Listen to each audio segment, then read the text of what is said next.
All right, what I'm going to do here is write this equation or function in vertex form. And originally what you'll have is y equals x squared minus 6x plus 10. But in order to write it in the vertex form, what you're going to want to do is hide that y equals and write down it equals 0. This will just make it a little bit more convenient in the long run. In order to do the process, what you need to do first is kick this 10 over to the other side. So that's going to give me x squared minus 6x. Well, I'm going to leave a space, again, for convenience, equals, and when I subtract 10 from both sides, negative 10 on the right side of the equation.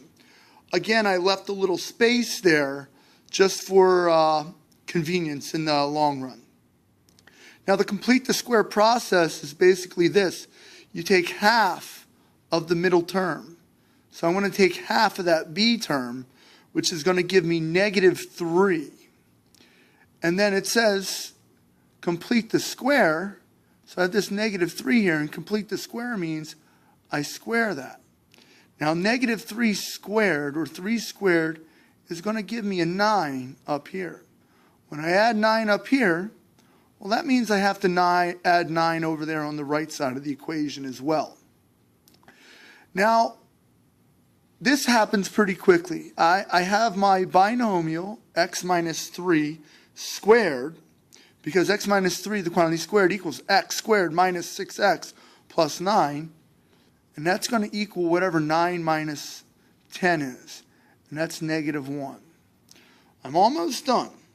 What I need to do now is bring this negative 1 over to the other side of the equation. And that's going to give me parentheses x minus 3, the quantity squared, plus 1 equals 0. Now remember I had that equals, y equals up there at the top. I need to bring that down. And that's going to give me y equals here. So the vertex form is going to be y equals x minus 3, the quantity squared, plus 1. I can write the vertex just by looking at this now. And the vertex is going to be the opposite and the same. So what's the opposite of negative 3? That's going to give me a 3, and the same is positive 1. Another thing they might ask you from this type of problem is, what is the axis of symmetry? So the AOS, or the axis of symmetry, should always have an x in front of it because it's a line. X equals whatever this value is. And there you go. That's running an equation in vertex form from standard form.